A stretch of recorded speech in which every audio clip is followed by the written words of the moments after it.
Hello everyone, are you ready for another adventure? It's me, Woki, and I'm back with another Fake Grand Order video. What are we going to be talking about today? Well, they just most recently announced the Pilgrimage Festival, Part 3. Is going to be coming over, so that's what today's video is going to be about. I actually, funny enough, recorded a video on Saber Medusa yesterday, because they announced that the stream is happening on the 9th, so that means now we know when Mystic Ice Symphony is going to start. It's going to be on the 9th is when the game goes into maintenance, and when maintenance is done, then the event itself will start. But I was thinking to myself after I recorded it that Pilgrimage Festival was literally announced 2 days before it. So if I just wait a little bit, they'll talk about this, and I'm someone who likes to cover stuff as it comes out usually.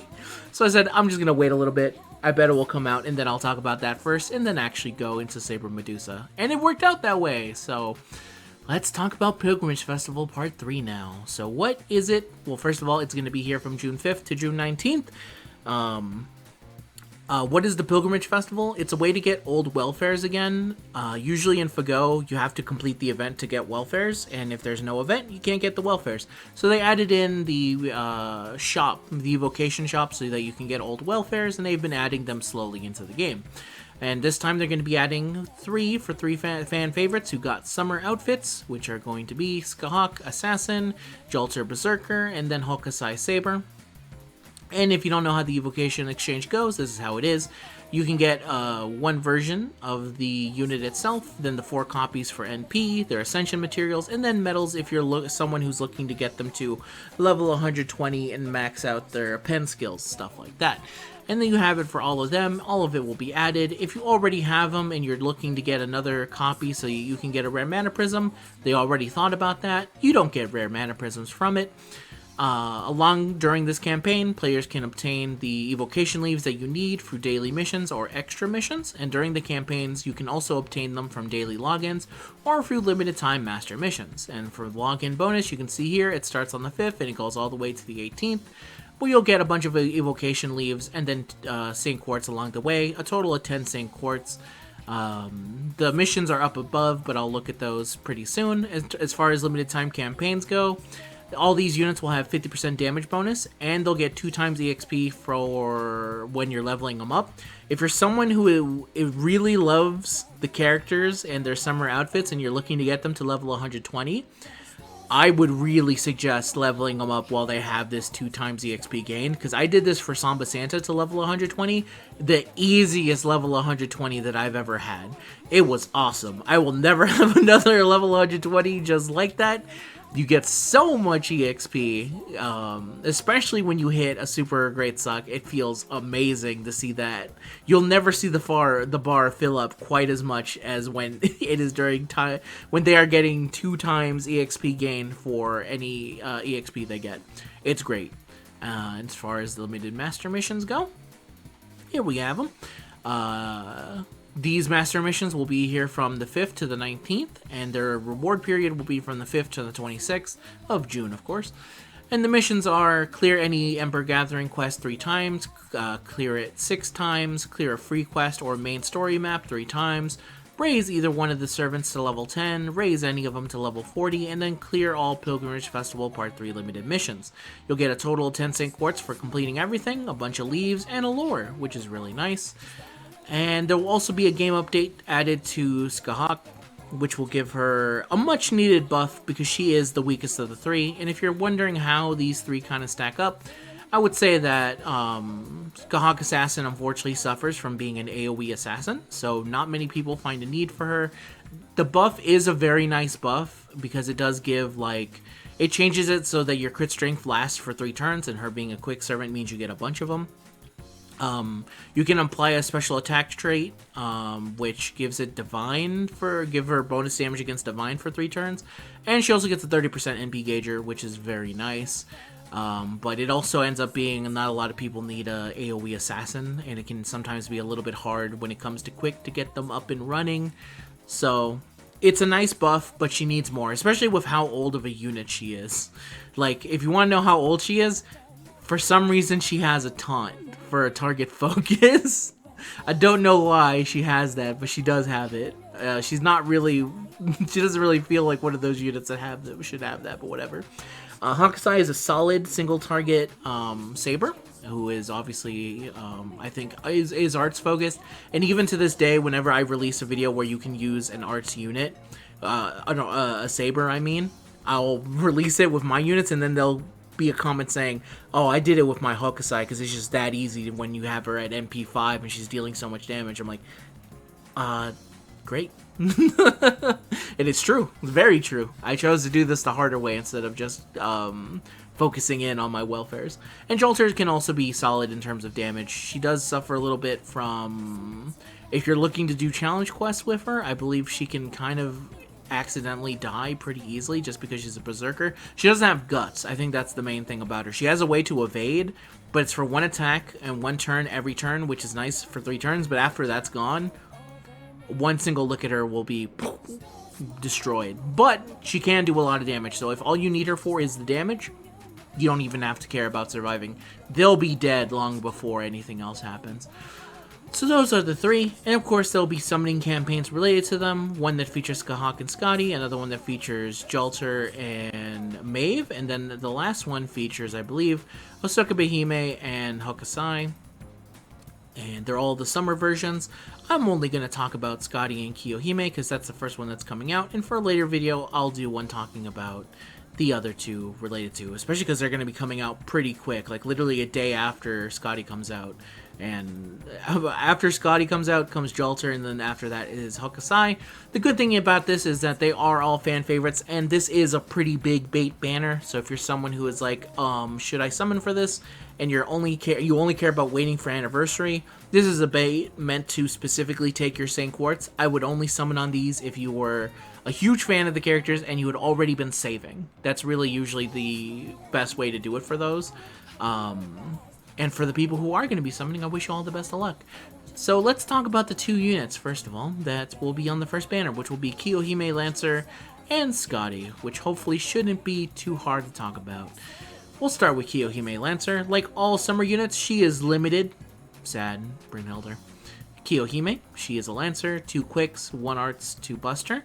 2 hits on quick, 2 hits on arts, 6 hits on buster, and then 5 hits on extra. Her active skill, which is the first one you get after a strengthening, this is going to come for the 8-year anniversary, so we'll take a look at this later, but for the base part of it, this is so easy to talk about.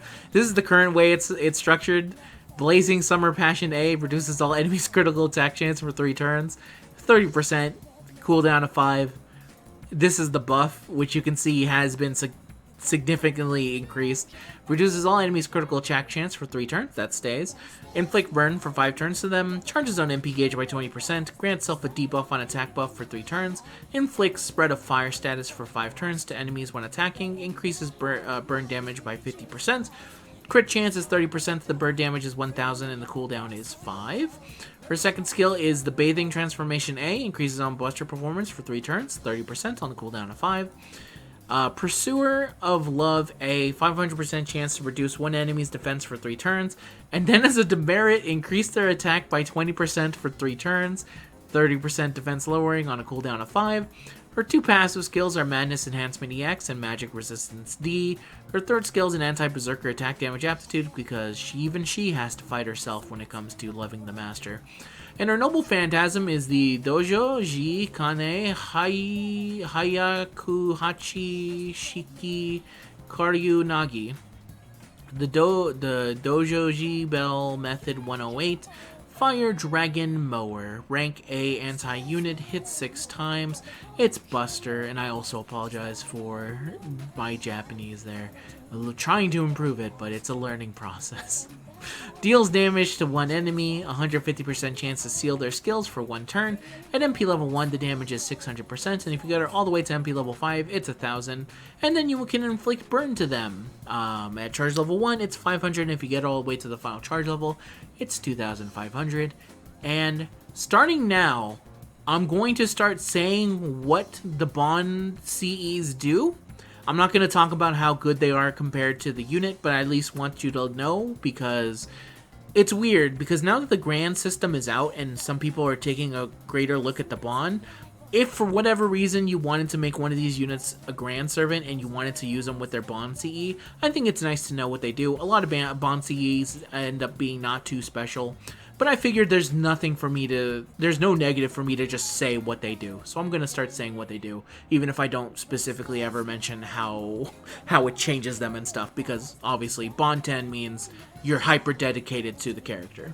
But anyway, Beach Love Letter Terror, when equipped on Kiyohime Lancer, increases party's buster performance by 20% and 500% chance to reduce party's defense by 10%. Demerit will self-is on the field. The best part of this, about this CE, spoilers, is the translation of it. Oh no! It doesn't have the full thing. I was thinking of something else. Anyway. I might be thinking of base Kiyohime, who has the really long CE, which is like a scary letter. But anyway, that's Kiyohime Lancer. How is she? Not good is the answer for Kiyohime Lancer. She's a very, very old unit, and back in the day, they gave her a debuff to start, which means that as the years have gone by, that skill has only been made worse over time.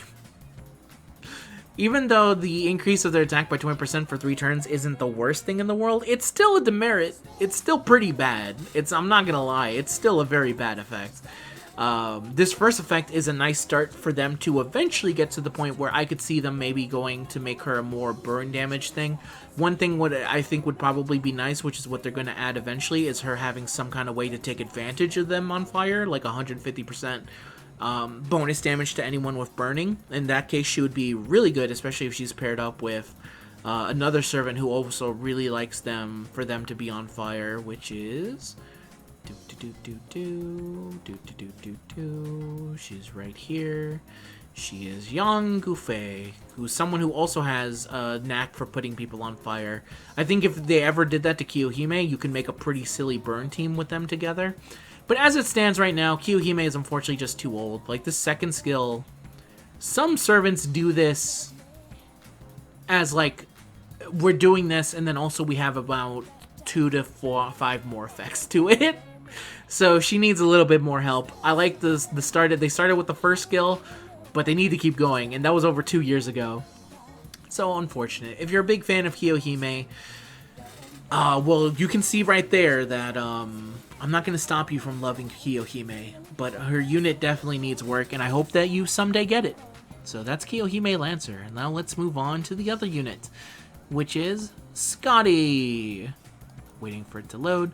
Skadi! She's a limited unit, not the summer version. Very important distinction, even though they are both quick supporters. This is the old quick supporter. This is old Skadi, caster. Shoutouts to the old summon video I did with my brother, which is maybe one of my favorite videos ever. Full screen. Put it full screen. One of the greatest summon videos we've ever done.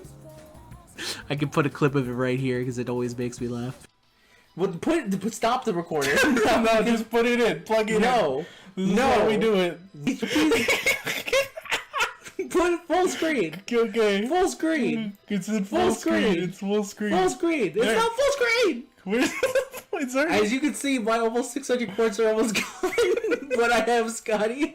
Let me do this. You can't even put it in the full screen. Can you put it on the fucking full screen, please? I don't know how to. You don't put it in full screen. Give me that mouse. Let's go through. I got Skadi! Anyway, self-indulgence aside, she has 2 quicks, 2 arts, 1 buster as her command cards here. 4 hits on the quick, 3 hits on arts, 4 hits on buster, 5 hits on extra. Her active skills are Primeval Rune, increases one ally's quick performance for 3 turns, increases their crit damage of quick cards for 3 turns, 50% to quick, 100% extra quick crit damage, and the cooldown is 6. Her second skill is the Shivering Blizzard Bee, reduces all enemies' defense for 3 turns, reduces their critical attack chance for 3 turns, 30% to their defense being lowered, and the critical chance is another 30% lowered on a cooldown of 6. Her third skill is the All Father's Wisdom B+, which charges one ally's MP gauge by 50%, and that's on a cooldown of 6. Her passive skills are Territory Creation EX, Item Construction A, Goddess Essence A. Her pen skill for the third is an anti-caster attack damage literally, she cannot trust herself. Very few times where this actually is applicable. Same damn class. She's like, I don't trust Skadi at all. Understandable. Her Noble Phantasm, which is after a strengthening, which is already in the game. The Gate of Sky, the gate to the magical realm brimming with death. It's a rank EX, anti-army war declaration, Arts Noble Phantasm. It increases the party's attack for 5 turns, increases the party's crit damage for 3 attacks, 5 turns, grants party evasion for 1 attack, 3 turns, grants party the instant kill immunity for 1 time, 3 turns. At MP level 1, the attack increase is 20% and the crit damage is 50%, and if you get it all the way to MP level 5, it's 30% to attack and 100% to crit damage. And then for the overcharge, it's a reduction of party's defense, reduces party's defense, whoa, wait a minute there, Wookie. Let's slow down a bit. Okay, breathe. Reduces party's defense, reduces party's damage taken for 3 turns. Charge level 1, it's 500 damage taken less, and if you get all the way to the final charge level, it's 1,500. And her Bonsi is the Love of Gods Bequeathed. When equipped to Skadi, it increases party's quick performance by 10% and increases the party's crit damage by 15% while she is on the field. And that is Skadi. How is she? I think she still is really good. So obviously the main supporter for quick is Summer Skadi, which is the ruler version, which we can look at right here actually. We can see her. Summer Skadi. She's the main one that's kind of the focus of everything. She is the one. She even has her version of this skill, and it does just a little bit more to show you the adage of time. If you look at old Skadi, just 50%. New Skadi, 50% plus increase the critical star absorption of buster cards and gain crit stars. Obviously, times have changed. It would be nice if they ever buffed it, but thankfully, Skadi is still really good because this Skadi is actually an AoE quick unit, which means you can use Skadi with Skadi. And if you're me and you're super dedicated to Skahawk, you can have a full team that is just Skahawk and Skadi as your main rotation, and it's sweet, it's awesome. And she can also still be used when you have a quick unit that wants crit damage that is specific to quick cards. Because if you look at Skadi, you'll notice that little buster part of her third skill that I mentioned. It's because on her first skill, she gives crit damage, but only to the buster cards. They both increase it for quick performance, but only one of them actually gives it to the quick cards. So in some scenarios, I could definitely see you kind of wanting to be like, actually, I need Skadi more because my quick unit has 3 quick cards in him. I would rather probably use the unit that can kind of go from there. And like I said, regular Skadi, even though she is a ruler, she has more attack focus and stuff like that. And this Skadi has a support Noble Phantasm, which is also pretty nice. In the past, I used to say that I didn't like this Noble Phantasm very much, and a bunch of people in the comments said, L take, Wokey, you're wrong, try again. And I did, and I did a video where I literally said, if Skadi clutches this for us, I can never talk bad about her Noble Phantasm, because I always talk about how much I don't like it and I think it's bad. And she totally 100% clutched it for us, and since then, I can never talk bad about it. I think it has a really nice utility to it. The increase to party's attack is over 5 turns, which is really nice. Just because it means that, even though it's 20%, it just means that it's more forgiving than the 3 turns one. You have 2 extra turns to kind of build up Renewable Phantasm again, and 2 extra turns of some attack. The increase to party's crit damage for 3 attacks over 5 turns, also very nice. For, like I mentioned, over 5 turns, it should be easily enough for you to get 3 attacks in with some bonus crit damage in. The evasion can come in very nice. It's a little bit bad that it only works for a single attack, because if there's someone who attacks first, and then someone uses an AoE Noble Phantasm, it kind of sucks because that one unit is going to die because they don't have it for the full turn. It's only for the 1 attack, but that's a very minute kind of detail. And the last part where it just gives you instant kill immunity also comes in very handy whenever there's a challenge quest where there's a lot of dudes who are just going to be looking to kill you with instant kill, which it happens a decent number of times. That I'm thankful for having a unit that is just like, you know what, I don't want to deal with this. Give the party instant kill and see if I can blitz him out before it becomes too much of an issue. So I still really like Skadi. She's still the second fiddle when it comes to wanting quick support servants, but I still think she's a really good and very solid quick supporter, and an overall quick support, overall support that if you just want for your team, it's very understandable to want her and have her. Plus, it's Skadi. She looks really cool. She has really nice outfits. I'm so used to seeing her summer version now with the fish, but old Skadi, still really good. And I have a special place in my heart for old Skadi, because like I said, I do have the history with my brother for it, and with our summon videos way back in the day. And in general, I think she was like the first Bond 13 unit I ever got. You have no idea how hard into the paint I went for quick support. It was crazy. The time before Castoria came in, Skadi was maybe one of my most used units. It was crazy. Because I had skipped all of Merlin meta. Like, all the Merlin meta where everyone was using Merlin, I was using Waver. That was my main tour de force, was using Waver. And when Skadi came in, I said, I'm dedicating myself to this girl and her team. And I don't know, she's always done me right for a lot of reasons. I understand a lot of people don't like quick supports. Not quick supports. They don't like the way quick functions. They're saying, like, quick is the weakest of all of them. It doesn't stack up to the Buster memes when it comes to just pure crit damage, and Arts is just so crazy thanks to Castoria. And I can understand that, but I still really like using quick, and I always have a lot of fun using quick units and the quick supports that they have them. And it does help that it is attached to two characters that I really like, because, again, even when it goes as far as Skahawk is one of my favorite characters. And when you can have a character that you like that much be one of your favorites, there's no reason not to have them and not want them and use them. And that's then for today's video, everyone. I wish you the best of luck if you're summoning. Thankfully for me, I have Skadi. I don't really need her for more levels. Though, to be honest, if I was a crazy whale, it would be pretty funny to get her double Phantasm to 5 for the 100% crit damage.